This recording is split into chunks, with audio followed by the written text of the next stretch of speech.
Welcome to Great County Life at Home. I'm one of your hosts, Rhonda Brown, with the curiously hungry Charlie looking for treats, and the wonderful Mary Jane Murray. How are you, Mary Jane, this morning? Oh, I'm just doing great, but I'm glad to see that Charlie is wearing a red collar today.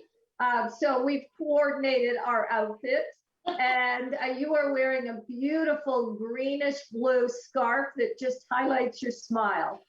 Oh, you're extremely generous. As we were saying, the weather these days, I mean, it's either crazy hot or then we're back to cool weather. I know my cousin actually had snow in her backyard in Annan last Saturday. We were off on the hike for hospice. Yeah, and I'm so glad I went. You know, you had the option of having just a virtual hike with friends and such, if that's what you wanted to do with COVID and all that business. But we chose to get our group together and do an actual hike. And Mary Jane, it was spectacular. It was hot and beautiful, but we were under the trees. It was a gorgeous hike. And I have to say, I just wanted to remind people, there's this little book. It's the Looping Through Sydenham. And it's got all these little trails in it. And when I bought the book, it's like 25 short walks and hikes. And I thought, okay, I'm just going to keep track of the ones that I do as I do them and make my little notes and things. And it's dismal. I have not added any notes or hardly anything. And yet the times that I have gone, I've absolutely loved it. So just a reminder to people, getting out there sure does feel good. And, you know, they've got different kinds of little loops and trails, different timelines, different levels of expertise and effort that's required, which is a good thing. So, yeah, just a reminder of that. But, yeah, after our hike, Cousin Lori had snow in her backyard out in Annan. I was like, my Lord, yeah, love this time of year.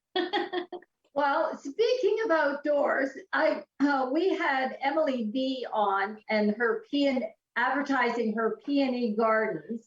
And just a note of clarification, because she has 3 events coming up, one in May and 2 in June. And she just wanted to mention that it is by donation, and that all the funds raised through donation for her presentations on about her gardens.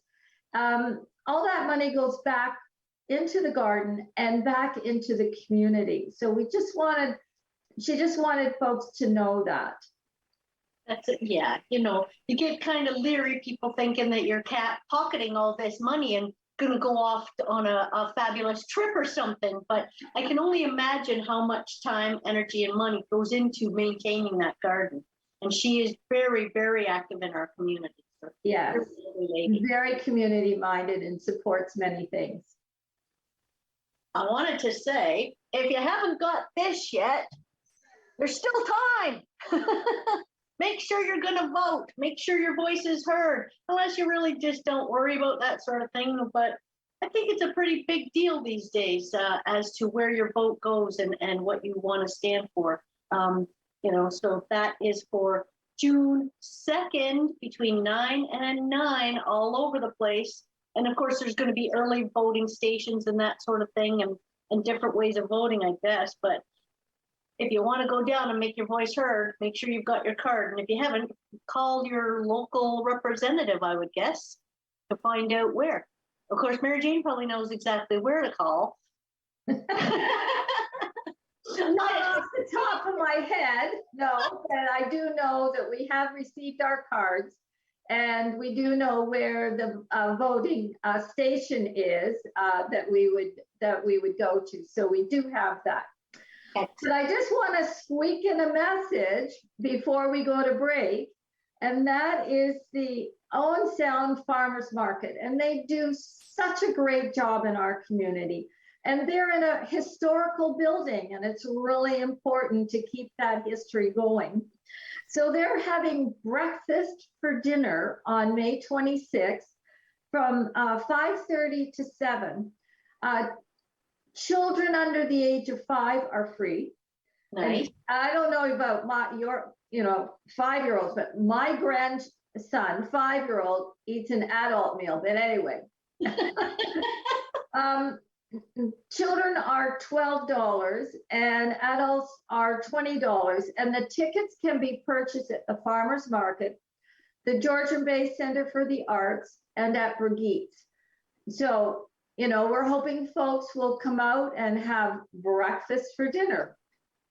And support our local farmers market, which is huge on Saturdays. I mean, it is a really, really awesome spot down there. And I mean, they've got some new portions to it, but that historical building is still the main attraction down there and houses everybody throughout the winter. So it's important to maintain that. And we all like our historical buildings, but when it comes to, raising the funds or supporting them, that's where you kind of got to step up behind your belief in keeping these historical buildings viable.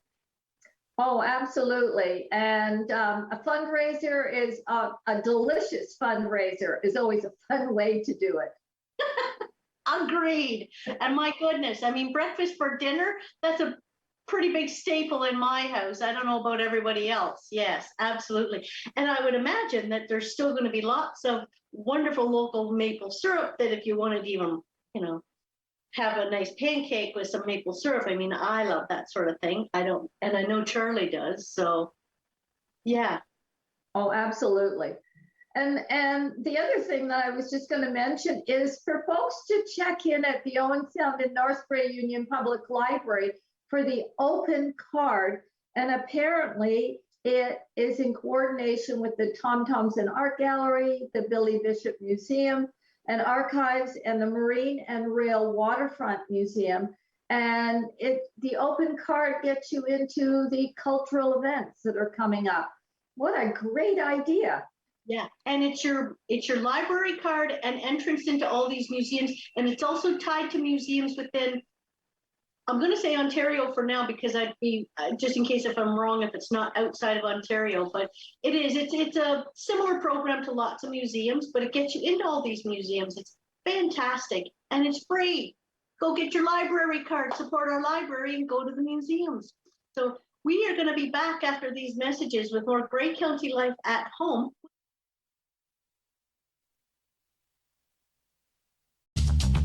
This program is brought to you by Ignite TV. Now you're in command. Visit Rogers.com for more details.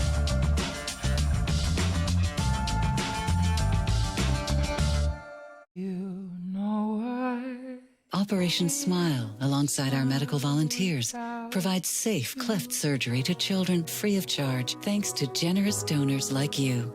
That was until we fell into a pandemic. If you only knew what I'm going. By December, tens of thousands more children will be waiting for surgery. Please help us keep our promise and deliver smiles to children in need when surgeries resume.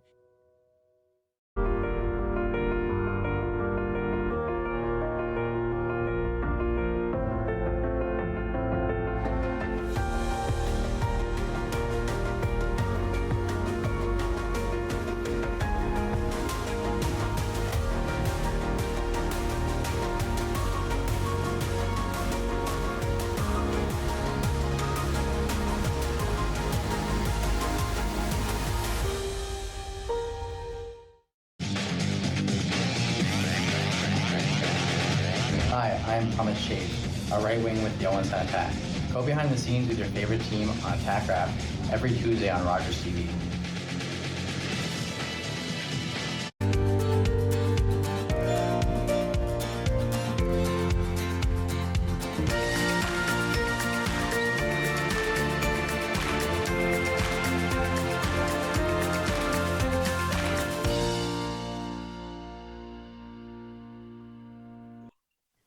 Welcome back to Grey County Life at Home, and we have one of our favorite guests, actually, Morag Budgeon from the Grey Bruce Center for the Arts.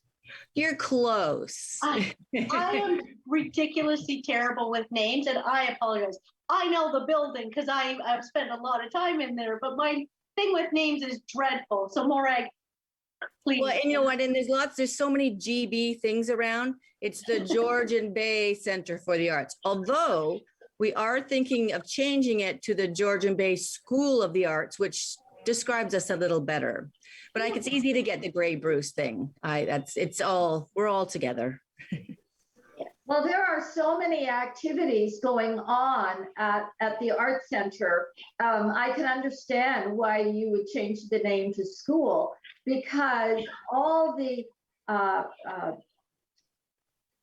wide variety, the genre of arts that are going on there, and the amount of teaching that is going on as well. But one of the things we're going to talk about first this morning is the summer camps for ages 7 to 12. And there are a lot of them. What a great lineup you have. Yeah, we really worked on elevating our summer camp experience. In the past, we've run them, but sort of on a really limited, of course, because of COVID, limited, maybe last, I'm just going to hand this phone to somebody, sorry. Sorry. Last year, we just did them on Wednesdays. We had a morning and an afternoon class, but we decided this year to really lean into it. So we have camps every week from July through August, and we have a morning session and an afternoon session, and they are different. So people can come all day if they want, or they can just come in the morning or the afternoon. And we've got a really great variety. We have such a great space here. It makes sense to really utilize all the equipment and all the materials we can. So we've got a class in clay. So you come for a full week in the morning or the afternoon doing clay. So you think you're working with clay, but you've got hand building techniques, you've got throwing techniques, you've got casting techniques. There's so many different things within that medium. And that's what we're trying to focus on is not just come and do one project in that medium. Let's do a larger project or a longer session in that medium. Well, and with that sort of thing. Oh, sorry, Richard. I was just going to say, I really like the way you market it. It's called Dress for Mess. Yeah. We can guarantee you're going to get messy. Well, and I was going to say, the thing with clay is that you never know which part of the process you're going to really enjoy. You know, the hand building or the throwing, it's different stuff, but maybe you're going to enjoy one a lot more than the other. So it's great to have the whole scope of it covered in a week's class. And there's ways that you can, with the clay, for instance, you can do them together. You could throw something and then do a hand building element on it. There's just so much variety. So clay, we talked about that. We have a glass. So we have a glass one where you'll do stained glass, you'll do a glass mosaic, maybe you'll do painting on glass. So there are that within every medium, there's infinite possibilities. And as well, we're kind of looking at these weeks that you'll maybe only do 1 or 2 projects, but they'll be a little more in depth than doing just a quick make and take. So you may be working on a project that it will take you 2 days and then another project. So it's just a little more focus on the medium. Well, I think it's really important. This is for children ages 7 to 12. And you know, at that point, they're starting to experiment with what they like or what they might want to do in the future or what their interests are at the time. And not only is it skill building, but it's also developing their creativity.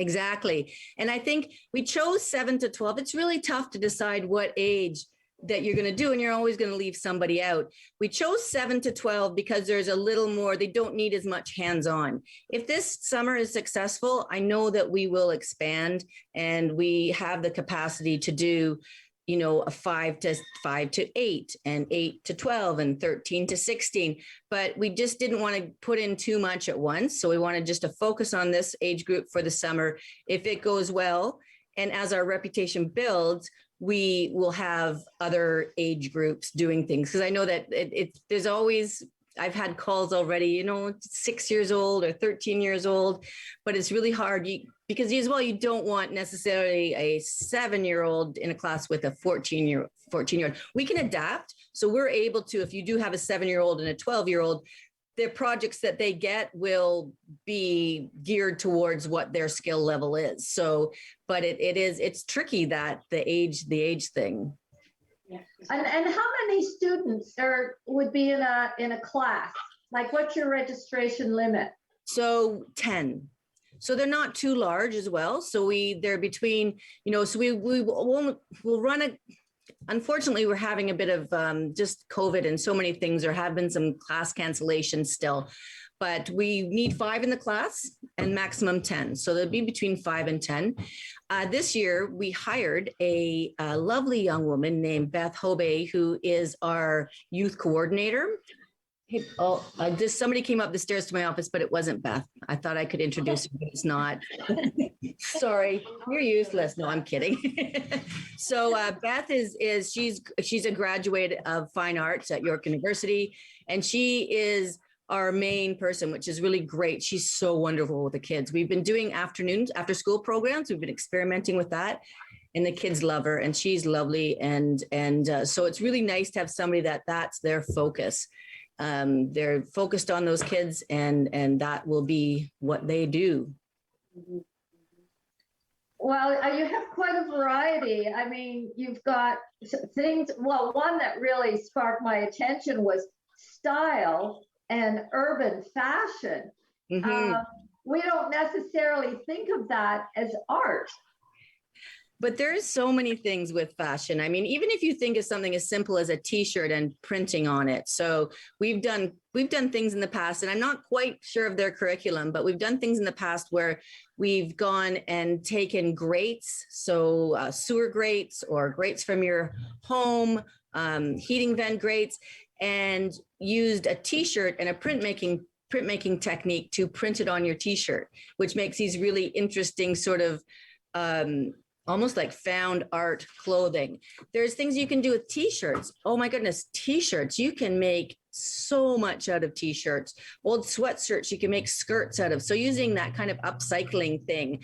There's lots of dyeing techniques. I have a young woman who's just finished, she's moved up to the area. She's just just finished her fashion degree, who has talked to us about maybe coming in and talking to the kids. And so there's so much you can do with clothing, and there really isn't anywhere around here. We've always wanted to have that fashion element, because a lot of youth do go into that stream, and we're in a time right now where anything goes. So why not celebrate it and dig into it?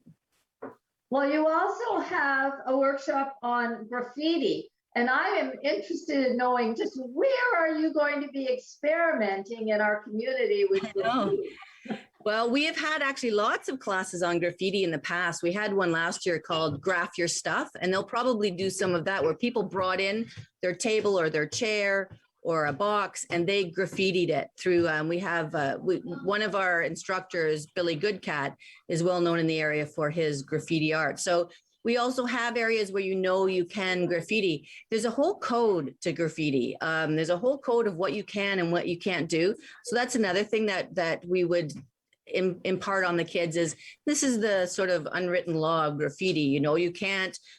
You could never graffiti on bare brick. It has to be painted, or you need to get permission, and so there's that as well. But there's also so many urban art things too, like stickers and creating, again, what I was talking about, going out and using sewers or kind of things in urban and in nature, and making prints of them, making rubbings of them. So there's a really broad spectrum of urban art that can happen.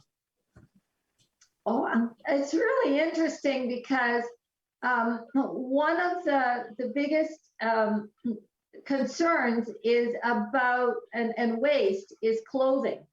And I think that if you can take something you already have and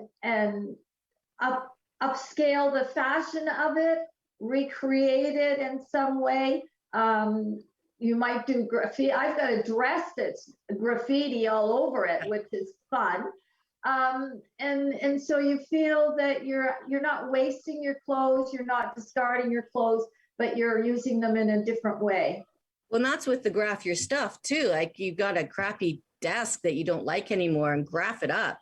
and suddenly it's a piece of art. And so many of them are, there's so much crossover in them between fashion and between graffiti and between metal, and I can't think of a crossover for that one right away, but well, jewelry, we've got, with our metal program, you can do things like chainmail, we can work on jewelry, but we try to keep things really very not very gender neutral as well. So, with the metal work and jewelry, you can make a chainmail bracelet. You can do some etching on copper. So there's lots of things that are not necessarily, we want to keep that really open.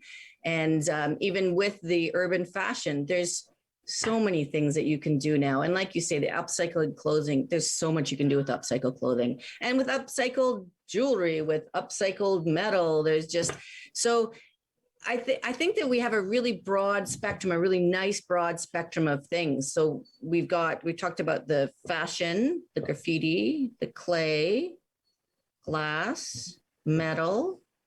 Painting and drawing.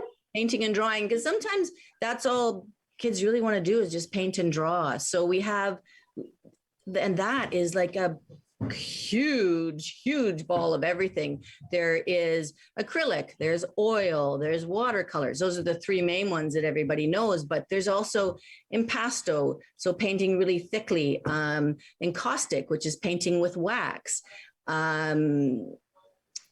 It just goes on and on, all the different things that can create, and whether they're going to be doing a mixed media piece or one piece in each one. I think the project is still being hammered out, but all that stuff is going to be involved in that.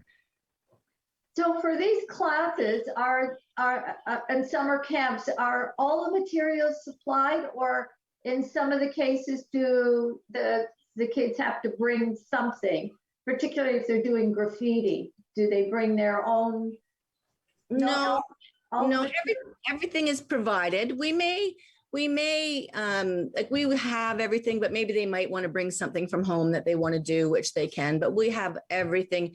We'll have all the textiles, we'll have all the dyes, we'll have all the paint. We have a lot of stuff here. The community has been amazing and donating. We've just collected stuff, but the community has been amazing in donating craft and art supplies as well. When we moved into the bingo hall, which people recognize downtown, massive, and there's a full basement that is the size of our building, so massive, and it was beautiful and empty when we moved in. It is just stuffed now, stuffed. We call it the basement of requirement. All you have to do is think of something that you need, and you go down there and it's there. Wow, that is spectacular to have that space available to you too. It is. And it's just crazy what's down there. Half the time we don't even know, oh, I need some moss. And you just go down and there it is. It's like a Harry Potter movie. I was just talking to a client of mine, and they said, their mom was a real collector of craft supplies. I said, what craft did she like to do? And he said, no, she didn't do the craft. She just liked to collect the craft stuff. That's funny. Ooh, okay. That's an interesting one, but whatever works. Hey, we've all got our hobbies, right? Yeah. We do. If there's ever a craft apocalypse, everybody will come to her because she'll have everything you need. Yeah, exactly. I think that artists too, I just think that in our community, artists are so generous between their time and their supplies and their materials and their knowledge. And it's just, it's a wonderful community, really wonderful community and to watch. That's one of the things that we forget about. We look at, we're offering classes for the community. People can come in and do open studio. They can take classes, but there's another whole side of it where we're employing local artists. So we are paying a very decent wage, and they're able to impart their knowledge and make sure their skills live on, and also just show people what they know, because they know so much. And with our kids classes, we are bringing some guest artists in. So with the clay class, we will have a couple of classes with an actual potter, and with the metalwork, we'll have with a jeweler, and so we will have sort of guest artists in those summer camps. But it really is an important part of our center or school as well, is having an opportunity giving an opportunity for local artists and craftspeople to have a place to teach and to share. Yeah, absolutely. And I think, you know, sometimes, I mean, we all know the stories of these starving artists, and it's nice to be able to give something, like you say, where they can make a living, stay in their art, stay in their discipline, you know, maybe longer and maybe over a hump sometimes that gets them through a difficult time, but it gives them a way of making a living, which is awesome. And it's been tough during COVID because there have been no craft shows. There have been no art shows. All that stuff has really been suspended. So when we were able to provide opportunities for people to teach, I felt good about doing that. Mm-hmm. Well, you also have not only this range of great activities for kids through the summer camps, but you're offering workshops all through the year for adults as well. Limited, mask, following all the guidelines. But I think our community at large is benefiting so much from the Arts Center. Well, I hope so. And that's when my partner in the business, Alan, and I were talking about this at the beginning. That was sort of the point. We wanted something that, so we incorporated it as a not-for-profit. So we'd have something that would live on. So we're here, we're starting it. We are salaried in the center, but when we'll probably just die. We'll probably be here till we die. But when we do leave, it's a not-for-profit. It's a community center, so somebody can step in and take it over. Maybe the vision changes, but it's this idea that this will be here for a very long time. And it will change and morph as it has over the past 2 years. We have a cafe that was just supposed to be coffee and tea. Now we're serving lunches. That's changed a bit over the past few months even. Everything is, we want this here for a very long time. We actually have some classes. We have a class coming up tonight, and it's great. We have classes in the evening and we classes on the weekend. Last night we had a watercolor class and a stained glass class. Tonight we have a concrete planter class where you come and make your own concrete planter, which the idea is you do it and then you'll be able to do, now you have the skills. There's a lot of classes where you can just make and take and you'll have the skills to do them yourself. There's some that you can't, obviously, with throwing pottery. You have to come regularly. There's a 6-session pottery class, and it's not as easy to set up at home and make at home. So there's sort of this more lifestyle stuff, which I would say the planter is, and then more technical and skills development, which would be the jewelry and the pottery.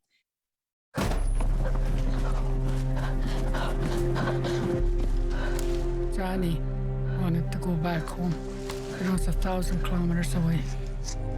They forced him to go to the Indian residential school. More than 150,000 of us children had to go. They wanted to change us. Our Father in heaven, hallowed be your name. Hallowed be your name. Thy kingdom come. Thy kingdom come. Thy will be done. Thy will be done. Kill the Indian and the child. It's been called cultural genocide. I survived residential school. My brother Johnny did not. Shawnee Wenjack was one of thousands of children who died due to Canada's residential school system. More than 80,000 survivors and their families still live with its legacy today. Don't forget to join us on Great County Life at Home next week. We'll be getting an update on vital signs with Stuart Reed.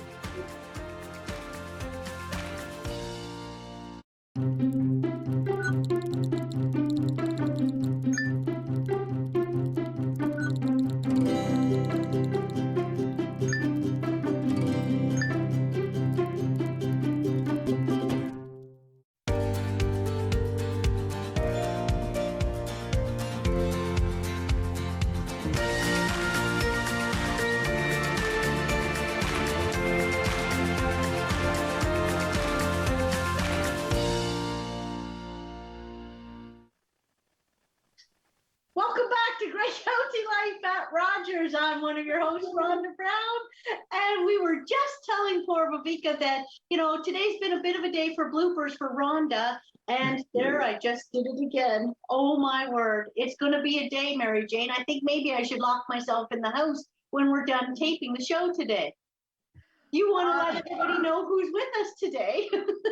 Well, first of all, Rhonda, your role in all of the Great County Life at Home segments is that you bring the fun and the laughter, and that's a great thing. So, and today we've had lots of fun and laughter, and we're going to continue on with our guest today, Vivica Gravel, who is the Community Development Coordinator with the City of Owen Sound. And she has got a lot of fun things and interesting things on schedule for what's coming up with all the activities and events with the City of Owen Sound. And the River District is becoming a real hot spot now that it's been renovated and upgraded and very popular. And so with the River District, what is happening coming up Saturday, July the 9th?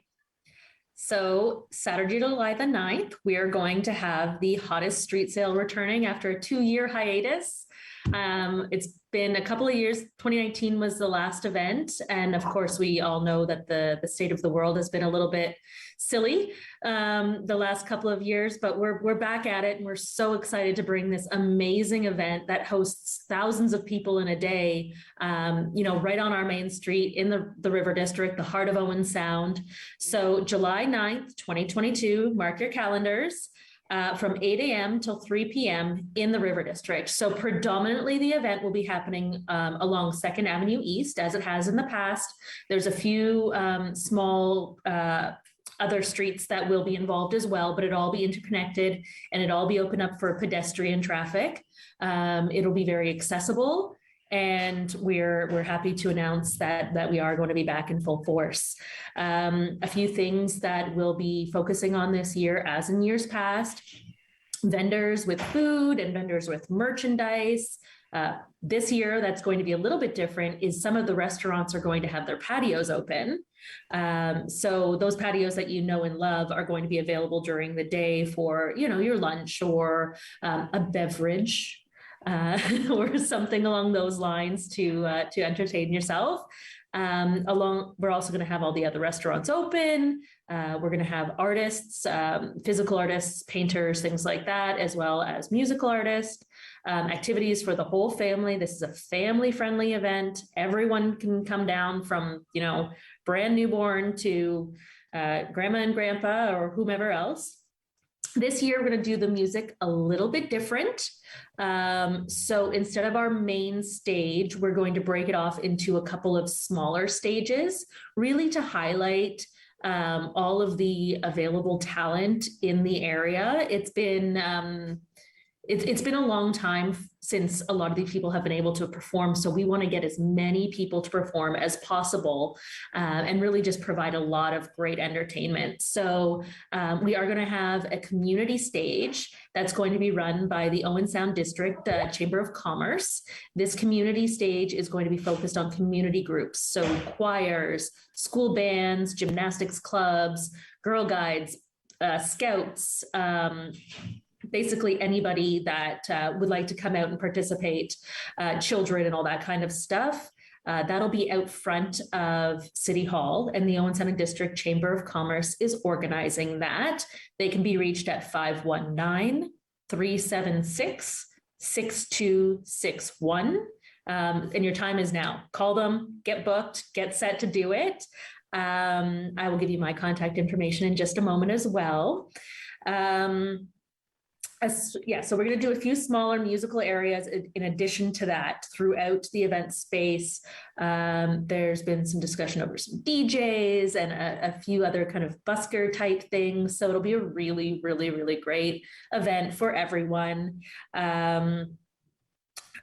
So stay tuned to our events page. We've got an event on Facebook that you can follow, and we'll update everybody on there in terms of artists and any sort of activations that we're going to have. And ideally we'll have a list of all the vendors as well prior to the day. So you will not be left in the dark. We're going to have all of the information there for you, as well as where to park and when to come and all of those kinds of things. It's a non-ticketed event. It's free for everybody to come. So just park and spend the day with us in the River District. You'll want to follow us on social media. You can find us at River District OS. That's on Facebook, Instagram, and Twitter. And they all have the same handle. But essentially, we'll be updating our Facebook event mostly, as well as our website, which can be found at owensoundriverdistrict.ca. And there's an event page on that.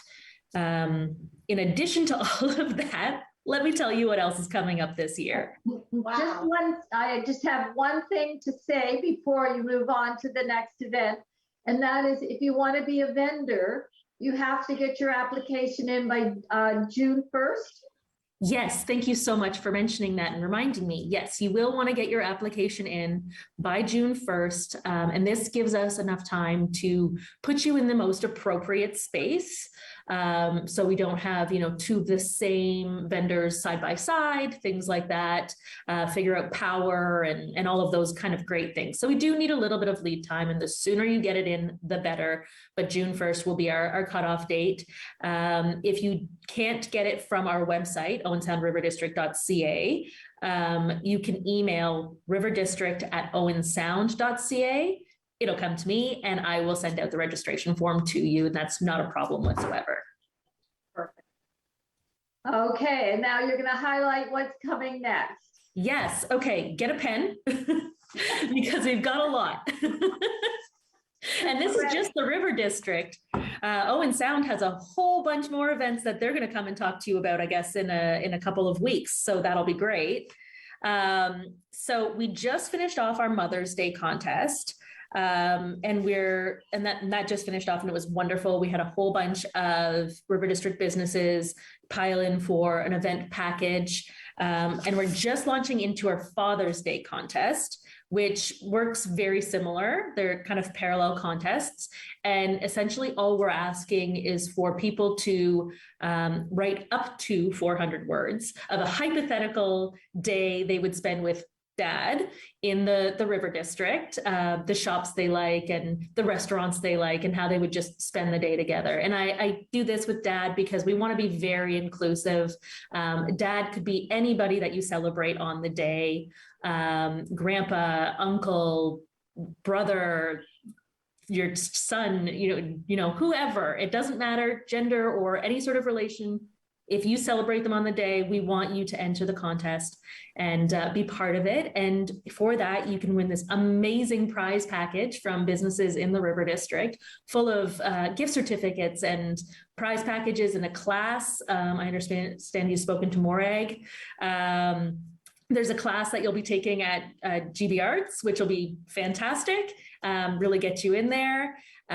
So go to owensoundriverdistrict.ca. All of the information is there, or you can do it on social media and tag River District OS, and we'll get it and then we'll share it. And it's a great way to kind of bolster community and just kind of get some really nice heartfelt stories out there about families in the River District. And for you sharing your wonderful hypothetical story, you could be entered to win this great contest. So in addition to that, wow.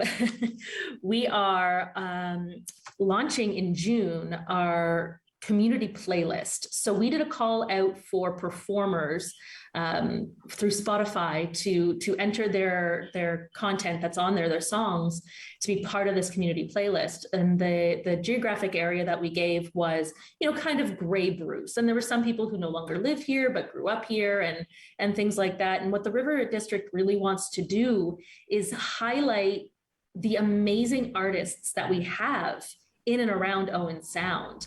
I mean, there isn't a week that goes by in the summer that you don't have somebody playing a song somewhere. Yeah. So why not focus on that? And so we created this community playlist. We're just creating the creative for it now to launch it out there. There'll be table toppers.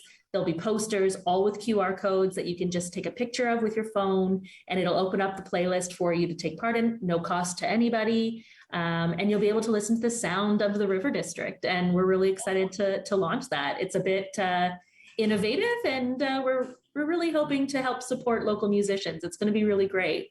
That sounds really cool. Yeah, it is. It's very exciting.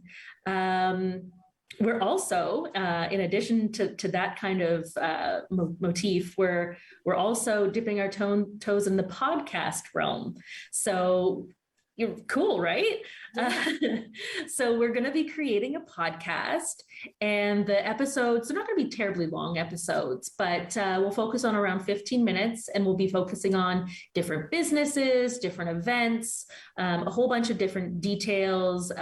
We might have a focus on one specific kind of business, for the kids or for this, and that more on that later, but we are just getting launched into that, and it's going to be really exciting.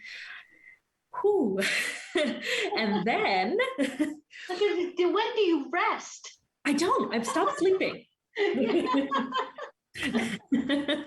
And then this fall, we're going to be doing a really fun bike rodeo for the kids, for kind of a back to school promotion. I remember being little and having the community police officer come out and do bike rodeos, check your helmet straps, and have you do a path through some pylons and things like that. And you get stickers and things like that. So yes. we are working with the police and a couple of local businesses to put that on. And at the same time, we'll be promoting back to school shopping. Because while you're down here and you have your child entertained, you can also get their shopping done, which seems like a really great opportunity. Yeah, great coordinating. Sure. Absolutely. Then later in the winter, fall, we're going to be having our Holiday Magic event again this year. Last year was the first event. It was a huge success, working with the Kiwanis Club on bordering the Santa Claus Parade and working with the Festival of Northern Lights. This year, it's the festival's 35th anniversary. So we'll be doing a big celebration with them, and they support us, we support them, and we provide this really wonderful family evening. It will likely be a little bit more robust this year, given the turnout last year. And it was really wonderful for everybody. I mean, especially after the last couple of years, people just wanted to be out and together, and the night parade was so beautiful. That, we had the opportunity to keep people down here and keep their interest. And we did. And it was such a successful, wonderful family event. So we will be doing that again this year. Stay tuned for all of that information. You'll see promotion, and we'll be working with the Kiwanis and the Festival of Northern Lights to get all of that put together for you again. And then to close out the year, because I haven't been busy enough, we are also going to have our Moonlight Madness event, which is our shopping, pre-holiday shopping evening, lots of, sales and giveaways and all those kinds of things. And I am working on a few new ideas to try to make it, again, a little bit more robust, keep people in the River District for a little bit longer, and give them something to, write home about. Hopefully we get speaking again a little bit later on all of these great opportunities. But, the best way to stay up to date on all of this information is to follow us on social media at River District OS. And again, that's Facebook, Instagram, Twitter. We're there. And we post regularly. So you can also reach us through Messenger on there, or check out our website at owensoundriverdistrict.ca. Anything new that's coming up will pop up on the front page as soon as you log on. It's there. Everything is easily navigated. We've got all of our events, not only our events, we also promote other business events that are happening in the River District.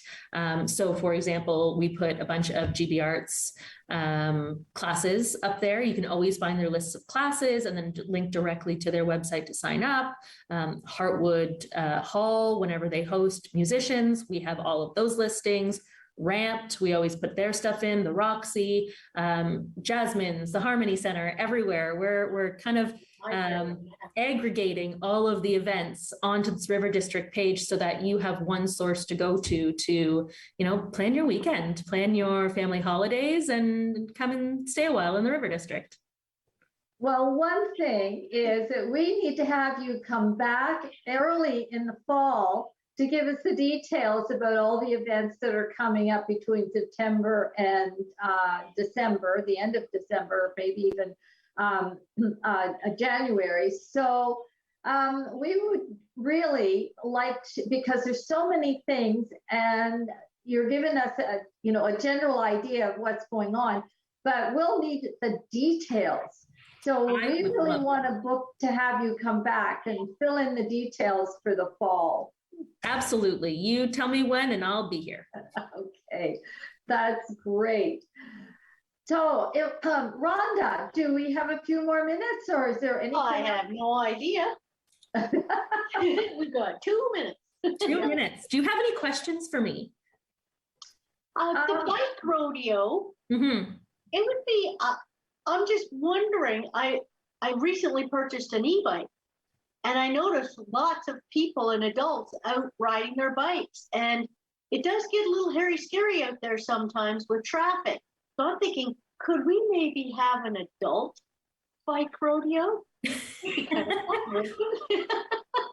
coordinate it with any of those events when you have the beverages available, because, that can get pretty messy pretty quick downtown. But I just, I do see a lot of bikes on the road. And that sort of thing. So it would be kind of cool, wouldn't it? Let me talk to the police and see what I can do. That would be a fun day. I think so. But I like your comment about, these family events that for 2 years have been kind of on hiatus. And, it's left a big gap in our little families and our little family members and their memories.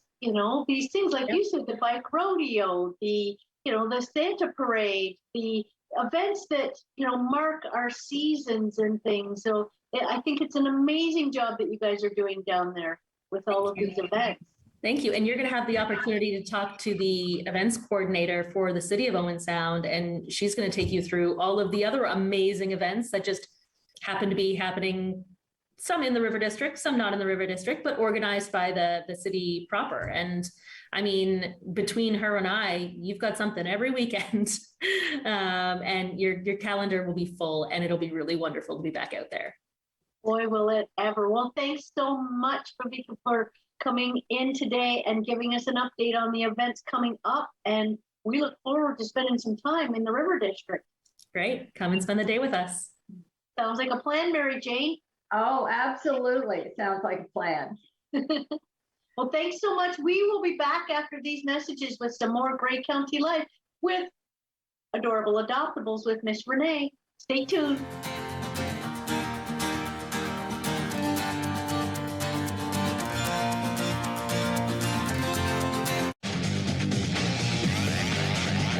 I'm Colby Barlow. I'm a right winger with the Owen Sound Attack. Get great OHL action on Rogers TV as we bring you Owen Sound Attack games live, both home and away.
What kind of show do you want to see on Rogers TV? What interests you? Log on to rogerstv.com, fill out a show proposal, and tell us about your segment idea. We want to know what you want to see. Rogers TV, only on Rogers.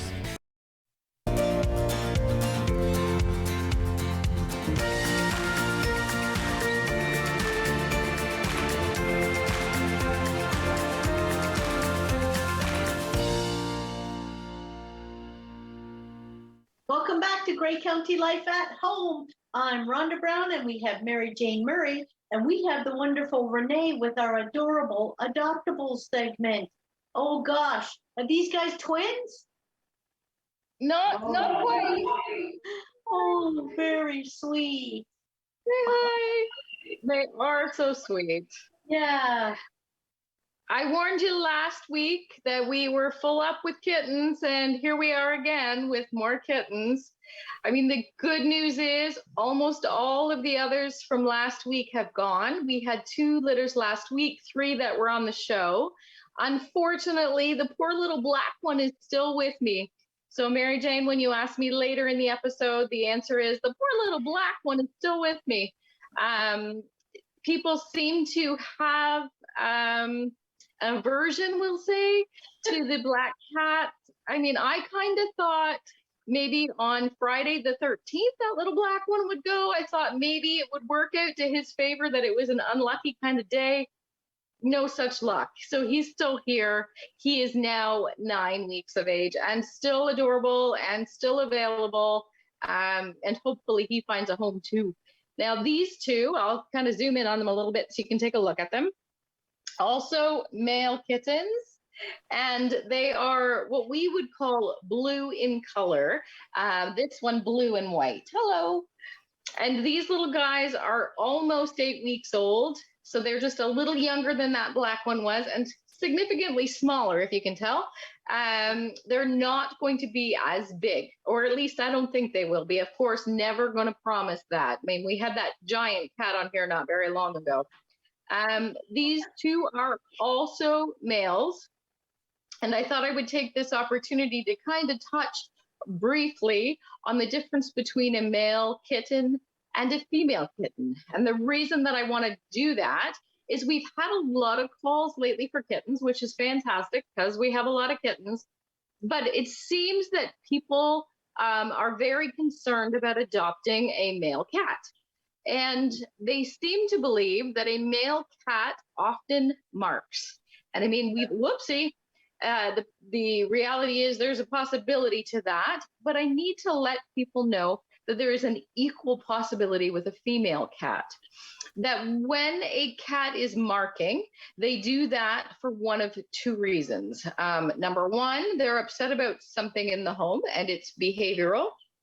Or number 2, they're marking for territory because you have other intact cats around or something that makes them feel like they need to own things. It could be a new baby in the house, again, upsetting them, but also they're marking their territory. And to be honest, a female cat can do it just as commonly as a male. Now, the difference, of course, is when a male is intact, he gets scent glands. We often see they have very big cheeks. And the reason for that is that they have some scent glands in their cheeks. And additionally, they have them in their nether region. And in the case of a cat marking, they will excrete a bit of we'll call it a fluid, but it is mostly urine, which they use to mark their scent. We see them wagging their tail. Well, that's how that happens. Now, in saying that, a female cat who wants to own things or who also is unhappy behaviorally will just kind of pee in your house. So you are running an equal risk by taking a female as you are a male. And I want to make that known because a lot of people don't adopt these little guys, right? Because they're worried that they're going to mark in their house. The reality is, if you get your pet spayed or neutered at the appropriate age, and you are cautious with the kind of things you throw at them, I mean, emotionally, you should be okay to avoid it. To be honest with you as well, a male cat often makes a nicer pet. Now, in saying that, I don't want you to turn down a female kitten because I've said that. I just need you to know that oftentimes we see a friendlier cat as a male cat. They prefer love and attention. A female can be a little bit more of on her own terms. A male is more apt to be cuddly, a female more apt to do her own thing, and of course be cuddly, but at her own decision to do so. Now, again, not always the case. One thing that is always the case is a male cat is a much cheaper surgery when you want to have them spayed or neutered. That's an important thing to consider. Super duper important, because we want you to have them fixed no matter what, for behavioral reasons as well as medical reasons, as well as we don't need any more kittens. And a male is significantly cheaper. A female spay, for example, can be $200, $300, $400, where your male cat neuter is more the $100, $200 type of range. So if the cost of fixing your pet is going to influence your decision, and it is something that you need to consider, especially when you're adopting a kitten, because we adopt them out, not fixed, is that a male kitten will be cheaper. So definitely something that you need to know. The other important thing that I need to mention is that people are worried about male cats getting blocked and getting crystals and developing urinary tract problems. And you're absolutely right. They do run a higher risk of that. I'm just going to put it as simple as terms as I can. And the reason for that is that the opening in which a crystal needs to pass is smaller in a male cat, right? Think about that. And when we talk about kittens not getting spayed or neutered at this tiny young age, that is one of the reasons we don't do that. The parts need to develop so that the crystals and so on can pass through easier. So you will do yourself a favor if you get a male cat to wait until he's developed in his hind end before you remove the parts. In other words, 6 months, 8 months, don't base it on the age of the cat, but rather the development of their parts. They have to have a big enough ureter for those things to pass through, both male and female, or that's where you run into your problems. So those things are super important. So definitely, again, if you adopt a male kitten, you're not running a higher risk as long as you're not spaying and neutering them at this little tiny age, because they don't have the parts big enough to pass those stones through. Understandably, they're still growing, right? Right. I think I've upset him. He's like, "You're going to chop off my parts?" I'm sorry. He's a typical male. The typical male, I think everything kind of shrinks up when you start talking about that stuff. Please, I'm trying to grow them. Let's not talk about it. Right? Let's not talk about it. So it is important to mention that. And of course, if you're still stuck on a female kitten, we will have others coming available. So give us a call, just not in this bunch. These two are both boys. And we still will have a variety of colors, shapes, and sizes. So maybe it's a blue that you want, or a blue and white, because in that case, it's time. They're ready to go. Wow. It's really interesting. Sometimes when you bring an animal on, a name will just pop into my head. And when I saw those two, I went Smokey and the Bandit. Oh, perfect. Which one is Smokey? This one? Say hi, I'm going to be Smokey. Yeah, Smokey. And the Bandit. Oh my God, Mary Jane, that is spectacular. Well, now, we'll are you hoping that they will both go together? Like, are they siblings? They are siblings. We'll look forward to next. Call the Rogers TV viewer response line. Email us or connect with us on social media.